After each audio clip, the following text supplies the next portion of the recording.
So today was an historic day in terms of the four mayors from the four cities are united in our efforts to have public transit improved in the sector, to have Cavendish extended and to have a light rail tramway on the Cavendish extension that would connect to the metro, to the REM, that would be able to connect the Hippodrome project to Décarie Square, where there could be a train station, to Royal Mount, and that there would be many other options for the residents of Côte Saint-Luc and all residents in the area to get around. Of course, there'll be ways on the Cavendish extension to use your cars. We should have 2 lanes on each side and hopefully a median in the middle for a fast-speed electric tramway. That's our ideas. Those are the ideas from the students, from McGill. They have many others, and we're very excited in all these proposals and the fact that we're all working together. C'est un jour historique aujourd'hui. On est ensemble, tous les maires de le secteur unis. On va travailler ensemble avec le gouvernement de Québec, avec Madame Junka Adno, qui est responsable de la comité pour le secteur Namur de la Savane. Et on va trouver des solutions avec les idées des étudiants du McGill qui ont travaillé fort pour des solutions pour déenclaver ce district avec le transport collectif. That's great. Well, thank you all for being here today. I'm Mitchell Brownstein, the mayor of Côte Saint-Luc. Merci d'être avec nous aujourd'hui. Je suis le maire de Côte Saint-Luc, Mitchell Brownstein. I have with me Mayor Sue Montgomery. From the borough of Côte-des-Neiges and Vichy, Mayor Philip Bois. From the town of Mont-Royal, and representing Alan de Souza, we have Councillor Francesco Vialli. So today's an important day for the west end of the island of Montreal, and we're united in a common cause. C'est un jour important pour l'ouest de l'île de Montréal, et aujourd'hui nous sommes unis dans une cause commune. As we sit here at Ruby Foods, we are in the sector known as Namur de la Savane. It's an area that runs north-south from the Metropolitan Expressway to Jean-Talon Street, and east-west from Cavendish Boulevard and the CP Yards to around the Décarie corridor. Currently, 360,000 vehicles pass through the sector daily, using highways 40 and 15. The Junka Adno report of May 2019, which was mandated by Minister Jean-Talon Ouest and Mayor Valérie Plante, makes it clear that in order to break gridlock, creative transit solutions are needed. Actuellement, 360 000 véhicules traversent quotidiennement le secteur sur les autoroutes 40 et 15. Le rapport Junka Adno, publié en mai 2019 et commandé par le ministre Chantal Rouleau et la mairesse Valérie Plante, montre clairement que des solutions innovantes sont essentielles pour réduire la congestion routière. It's an area undergoing major transformation. In this building later this evening, the Montreal Public Consultation Office will be hearing from groups on the Hippodrome redevelopment project. A little more than a year ago, right here, there were hearings on the Royal Mount redevelopment project. And while those are 2 of the largest projects, they're just part of 10 that are either being built or are in the conception phases. In early 2019, the City of Côte Saint-Luc and the Borough of Saint-Laurent launched a joint request for proposals from the McGill Urban Planning Department to do a study which was titled The Future, Envisioning the Change for the Heart of the Island of Montreal in this area. This report's called the Ouroboros Report. And the students who are here with us today presented their findings to the consultation office of the Hippodrome last week, right here. The mayors fully endorsed the transit recommendations in this plan, which introduce many new innovative concepts and can address the challenges of this very fragmented district. Au début de septembre 2019, la ville de Côte Saint-Luc et l'arrondissement de Saint-Laurent ont lancé conjointement un appel de proposition auprès de l'école d'urbanisme de l'Université de McGill pour une vision coordonnée en matière de planification qui pourrait orienter l'avenir du secteur Namur de la Savane. En décembre 2019, les étudiants ont soumis un rapport, Envisioning Change for the Heart of the Island. Ce rapport a été présenté à l'Office de consultation publique de Montréal le 14 février dernier. Les maires approuvent pleinement les recommandations sur les mesures de mobilité en transport collectif de ce plan qui propose de nombreux concepts innovants capables de relever les défis de ce district fragmenté. We are united today because we all know that to make the developments a success, We need urgent and major action in public transit. We need the government and the transit agencies and the cities and the developers to work together to put transit first. Literally, transit first. Not transit as an afterthought somewhere down the line, but transit must be built into the equation now from the start. Nous sommes unis aujourd'hui parce que nous savons tous que pour réussir tous les nouveaux projets de développement, nous avons besoin d'une action urgente et importante dans le domaine des transports publics. Nous avons besoin que le gouvernement et que les agents de transport, les villes et les promoteurs travaillent ensemble pour faire passer le transport collectif avant tout. This is an historic opportunity where we have the political will, we have developers that are willing to contribute, we have a student report, we have great ideas, and together with the provincial government and the City of Montreal, we can make things happen. Some of the ideas that have come forward, both from the student report and the brief that the City of Côte Saint-Luc will be presenting tonight right here on the Hippodrome project, and I have to thank Councillor Dina Burku, who has been spearheading this initiative, and will be presenting the brief tonight about our ideas for transit. Basically, our proposal on the Hippodrome is all about transit, and that will be happening here tonight. So if anybody has any questions for Councillor Burko afterwards, she'll be here for questions. Some of the ideas that came up in our report and also in the student report are to prioritize the extension of Cavendish connected to future electric transit network, prioriser le prolongement du boulevard Cavendish connecté au futur réseau de transport électrique, create a coordinated master transit plan for the NDLS sector, créer un plan directeur de transport collectif coordonné pour les districts NDLS, create pedestrian and active transport links, créer des liens pour les piétons et le transport actif, link all the developments in the Namur de la Savane area with an ultra-light tramway, automated people mover. Relier tous les développements du secteur Namur de la Savane avec un système de navettes automatisé ultra-léger at a train station at Décarie Square, connected to the Hippodrome. Ajouter une gare de train au carré de Décarie, relié au Hippodrome. Make Namur the intermodal hub in the heart of the island with access to bus, REV, Réseau Express Vélo, train, metro, electric tramways, and rapid access to the REV, a full cocktail of transit solutions. Faire Namur de carrefour intermodal au cours de l'île avec accès aux bus, REV, train, métro, tramway électrique et accès au REM, un cocktail de solutions de transport pour tous les résidents. Relocate the CP rail yards, déplacer le cours de triage de CP. Develop interventions under autoroutes, decking over Décarie Expressway, des aménagements sur les autoroutes, des terrasses au-dessous de l'autoroute Décarie. The mayors of the four communities have formed this committee. It's a committee of politicians that want to work together with the City of Montreal, with the minister, the province, in order, and with the Junca Adno committee in order to move transport forward. Les maires des 4 collectifs ont mis sur pied ce comité pour appuyer les promoteurs des solutions de mobilité qui exigent des investissements publics et privés et pour appuyer les recommandations du rapport Junca Adno. This past Friday, vendredi passé, la Chambre de commerce a dit en consultation publique: ce chantier requiert une volonté politique et un leadership for. So this area needs political leadership, and we are providing that leadership. And we'll do it together with the City of Montreal and with the province. We will meet all the developers, the Chamber of Commerce, and we will discuss possibilities of how we could work together on improving transit.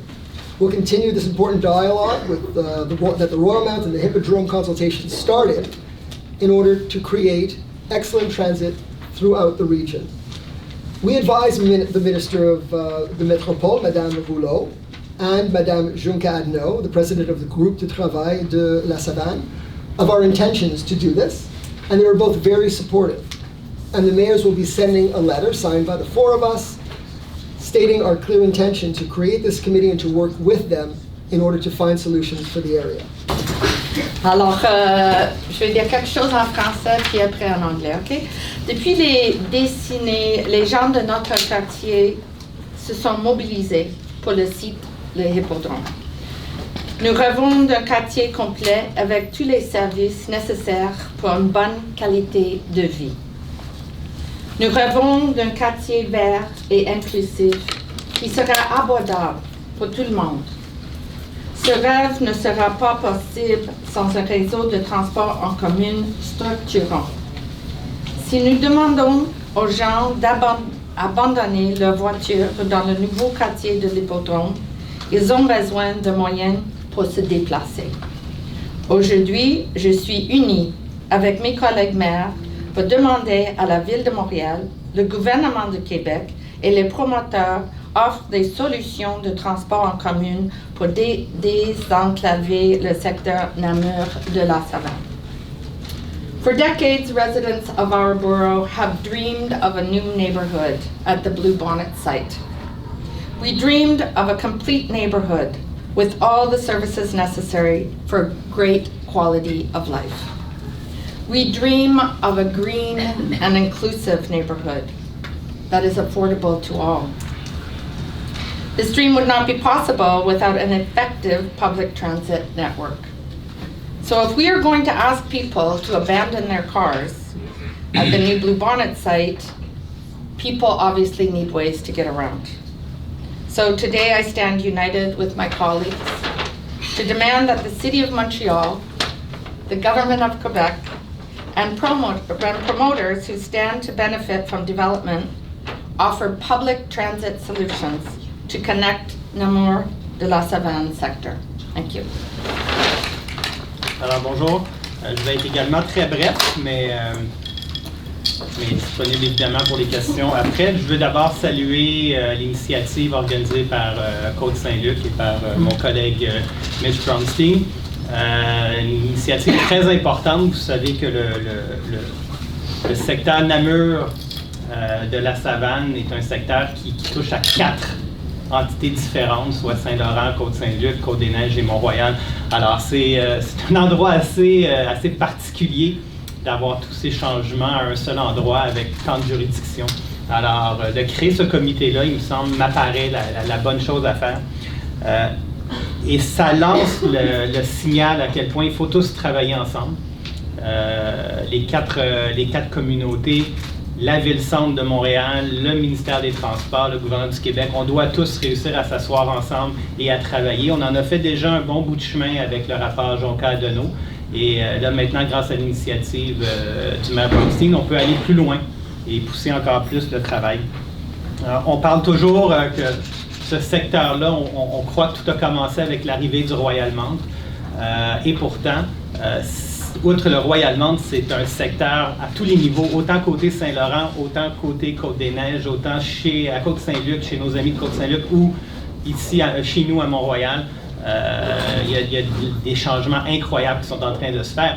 Si on regarde uniquement à Côte-des-Neiges, on parle probablement de plus de 10 000 unités de logement dans les prochaines années. C'est 20-25 000 nouveaux résidents qui vont aller habiter là. Saint-Laurent, on parle de 5 500 nouveaux unités résidentielles. On parle peut-être de 3-4 000 chez nous à Mont-Royal. Il y a un projet à Côte-Saint-Luc. Tout ça ensemble, on parle peut-être que d'ici 10 ans, 15 ans, il va y avoir 50 000 personnes qui vont habiter dans ce secteur-là, qui n'habitent pas là aujourd'hui. 50 000, si je ne me trompe pas, c'est un Saint-Jérôme qui déménage ici, là. Alors, c'est énorme. Alors, ça rappelle l'importance qu'il faut, dès maintenant, commencer à penser à autre chose que vouloir rajouter d'autres voies routières et rajouter d'autres voitures sur le réseau. On a une occasion unique, extraordinaire, de repenser toute la circulation et d'implanter du transport actif dans la communauté ici. Et moi, je pense que c'est une chance unique. Et Mont-Royal va être aux côtés des autres communautés pour travailler à ce dossier-là. Alors, merci beaucoup. Alors, merci de votre présence, chers collègues. Ce qu'on vient de dire aujourd'hui en tant qu'élus municipaux, en tant qu'acteurs privilégiés du développement urbanistique, c'est que tout projet structurant qui a l'intention de devenir un projet du futur doit avoir la préoccupation de la mobilité. Et si la mobilité d'un projet est réduite dans son implantation, ben, veut pas, ça devient un projet avec un handicap. Et donc, ce que nous avons comme responsabilité en tant qu'acteurs politiques, c'est celle d'accentuer et surtout de développer sur un modèle qui n'est pas orienté vers l'auto-solo, mais plutôt d'avoir un modèle qui est axé sur le développement de moyens de transport en commun qui sont fort lourds aussi, alors que ce soit un train électrique ou d'autres développements. L'autre chose que je tenais à dire, pour une communauté comme Saint-Laurent qui a plus d'emplois qu'elle n'a de résidents, ben c'est un enjeu de développement économique à Montréal. Et si nos entreprises veulent continuer à compétitionner avec l'international, elles doivent pouvoir retenir leur main-d'œuvre. Et la rétention aujourd'hui pour des entreprises qui sont dans nos pôles d'emploi est un enjeu fort important. Et donc, il faut penser à développer des pôles résidentiels autour de pôles d'emploi. Et donc, le redéveloppement de ce secteur est majeur, est une opportunité unique que nous avons. Il ne faut jamais oublier qu'on est en train de venir s'intégrer dans un milieu qui est déjà fort congestionné, fort achalandé. Et donc, notre objectif ici est de alléger en venant apporter un développement structurant de transport en commun. What we need to consider as a community, but as elected officials, we have a responsibility to have an urban planning that's oriented towards mass transit. If we develop on an old mentality towards vehicles, we won't manage to develop the sites that we've given as examples. If we want to have 50,000 people more in an area as this one, well, we absolutely need to bring the actors together with a mass transit philosophy so that we could both live, work in the same areas. Saint-Laurent has more employments than it has of citizens, and therefore we also need to consider this element of mass transit one of economic development for our city. If our employment centers need better mass transit, it's also because they want to be more competitive on the international scale to be able to retain. Thank you, Sue. Retain their human resources. And so therefore, the planning that we're bringing forward today with the help of the McGill University is not only one for the present, but for the future. Right. Thank you. I'd also like to make clear that the report from the McGill students was commissioned from the city of Côte Saint-Luc and l'arrondissement of Saint-Laurent. So we did it together with Mayor Alan de Souza. So I want to thank you guys for that. So, I mean, this sort of map we created to indicate the 12 major projects, as has been sort of mentioned previously. There's going to be a lot of transition from light industrial, low density to higher density residential and employment in the sector. And that's why transportation is a key component along with land use. And that's the two elements that we focused our report on. And we'll sort of talk about the transportation strategies because that's a good start to help orient development in the future of the sector. Donc vraiment pour orienter tous ces développements-là et créer dans le fond un projet qui va être unifiant autant pour les municipalités et les arrondissements autour. Donc on a proposé un réseau de transport structurant. Donc en fait c'est un réseau de transport qui est entièrement électrique et vraiment qui se base sur la prémisse selon laquelle le boulevard Cavendish va être étendu, donc prolongé, et qu'également une partie de l'autoroute Décarie serait couverte afin vraiment de venir connecter les réseaux de transport qui sont déjà adjacents au projet. Donc ce réseau qui est électrique qui vient s'attacher stations du réseau express métropolitain, mais également aux stations de métro qui sont existantes.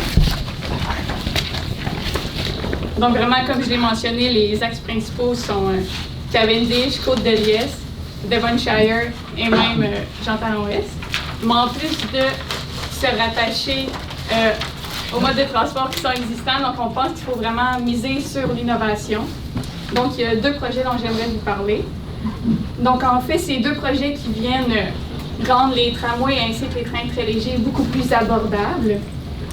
Et donc, on a un premier exemple, donc il n'y a pas besoin de câble aérien, il n'y a pas non plus besoin de rails, donc c'est vraiment un trackless tram. Donc, c'est un exemple qui est en Chine et qui est déjà sur les routes en train d'être testé.